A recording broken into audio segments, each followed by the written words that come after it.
This is me. 6 years ago, I decided I would cover my eyes while playing a racing sim game and let my Twitch chat guide me to the finish line using TTS. Can we restart? Is it that bad? And yes, it went as well as you can imagine. Lord Jesus, take the wheel. But in the end, we made it. Chat? Chat? You are doing it. So here's how to plan, organize, execute a super interactive and fun stream.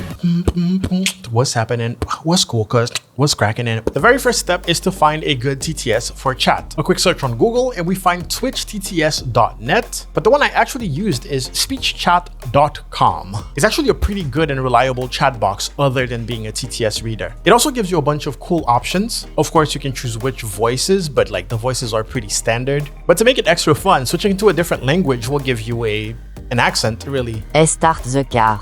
Hey Gaël, level looking good today. Although it becomes a nightmare when it has to read numbers. 1, 2, 3, 4, 5. Under filters, you can set it to read a specific command, !speak, for example, before the message. Unticking this box will prevent it from reading other commands. If you're worried people might abuse it, you can set keyword filters. I'm not going to show you mine because obviously it's full of curse words and slurs. But it's also useful if you cannot look at chat and you want it to read when you get a new follower, when you get a new raid, when you get a new sub. It's compatible with both Twitch and YouTube, and if you want it to be a subscriber-only feature, you can set that here, moderator plus subscriber, or just everyone like I have it here. Oh yeah, and for brand new streamers, you can set an audio notification when you get a message. You just have to upload your own audio. So if you don't want to use the chat TTS feature, you can still make a sound every time there's a new message, and also read out your alerts. Just wanted to let you know, even though that has nothing to do with the video. Quick parenthesis here. Something that I love about speech chat is that it will actually try to give different people a different personality.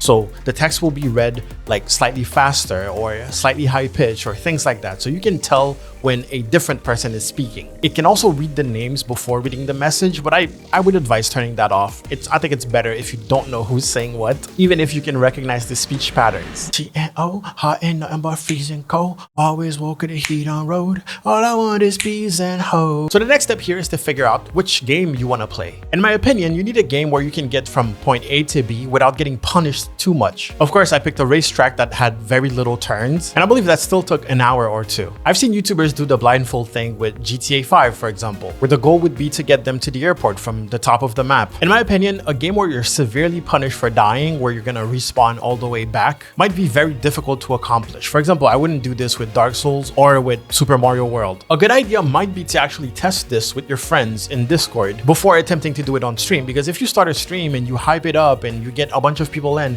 and you realize it's impossible, that's gonna suck. So any game where your timing needs to be perfect, you can forget about it. Forget about it? Fucking forget about it. That being said, a game like Enshrouded or maybe Minecraft are games where you can use audio clues to determine that you're basically fighting someone. So you can just spam your attack buttons and just pray for the best. But usually there's no clear indication that you reached wherever you're going. So you have to think about that. That's why racing games are just perfect because, well, the point is to get somewhere, the finish line. But honestly, any games where you can like clear a level without falling in a pit and dying should really do. The whole point for this is to be difficult, but not impossible. You can have like a 1, 2, 3 hour stream to get it done. But if it's something that's gonna take 12 hours, don't do it. Don't do it. It's not going to be fun for the audience. Brief animation, neck twisting, top of diamonds, got them glitching, top of money that I'm getting. Let's talk about incentives. Of course, this could be an incentive. The whole thing could be an incentive. Hey, maybe you have a donation goal or something like that, a tip goal, and when you reach it, hey, we're doing a blindfold stream. But on top of that, you can also make some more incentives during your blindfold stream. Maybe people can use a lot of channel points to get you to peak a little bit to know where you are, so you can advance a little bit more. Just little things like that might help. Or an incentive to have a mod of yours jump in Discord for a couple, 1 minute, 30 seconds. You can probably set some counter incentives too. Maybe for the right amount of biddies, you restart the level. Since speech chat can read emotes, maybe set the stream to emotes only for a little bit. Those are things that you can set up with StreamerBot, for example, just to be automatic and all that. But also for a stream like that, you kind of want moderators to be around. Oh, we mentioned StreamerBot. Another incentive would be to use channel points, bids, tips to actually press a button for you, because that's something that you can set up with StreamerBot. So the person interacting can decide if that's going to help you or not. You can decide to have those things trigger while blindfolded, basically without being aware of them. Or you can also have some audio basically trigger to let you know that something is happening, right? For the specific incentive, you have a specific audio so you can know what's going on. One of the big decisions I made for this was doing the anime eyes for the blindfold. Of course, you can just use a sleeping mask, but that's not fun, right? But also, this is like catching your eye. If you're scrolling on Twitch and you see this, it makes a great thumbnail. I did not have a sleeping mask. So even if you're using a sleeping mask, in my opinion, you should probably print some anime eyes and make them happen. I actually had to draw those with markers, but also use this for advertising. I'm not saying do this, do absolutely do this, but try to find something flashy like that to really capture people's attention when you're advertising the stream. So I would say like a week before, and then maybe a couple days before, and then the day of. That's when you want to post on Twitter, on TikTok, Instagram Reels, YouTube Shorts that you're going to do a stream like that. That's gonna alert not only people who already follow you, but might bring some new people who are like, oh, I actually never seen a stream like that. Let me go check it out.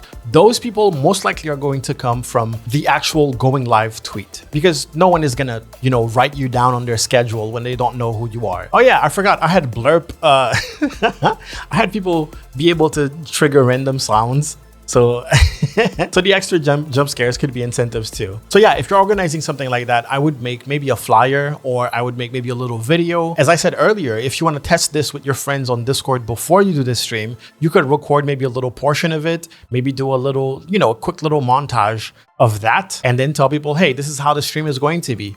Pull up. You will have random people saying Brazil. Brazil. What? Brazil? Did someone just say Brazil? Won't stop till I'm at the top of the stars. White boy flow vanilla Häagen-Dazs. All right, final tip here is have fun. This is going to be frustrating. People are going to mess with you. And even people who are not trying to mess with you are going to mess with you. You will be sitting there blindfolded, excited at the idea of possibly reaching that finish line or clearing the level or whatever. And people are going to be typing things that have nothing to do with what you're asking them to do, which is give you directions. I had so much fun doing this, but I'd be lying if I told you that I wasn't frustrated out of my mind. Also, it was pretty wild. It was pretty wild. But at the end, when I rewatched the VOD, I was like, you know what? They were actually being funny. That is so much fun. It's so entertaining to watch. Anyways, there it is. When it comes to videos about live streaming, I always try to end with have fun, because everything you do on a broadcast is dictated by yourself. You're the one who set yourself up. So if you end up like being frustrated, feeling like a chore, being depressed and blah, blah, you set yourself up.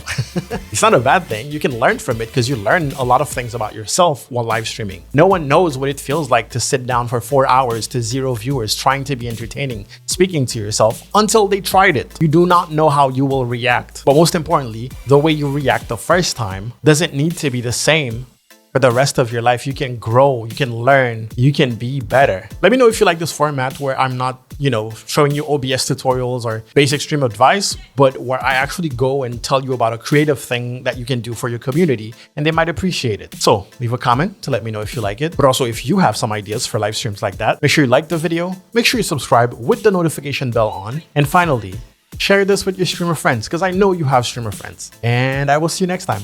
Bye-bye.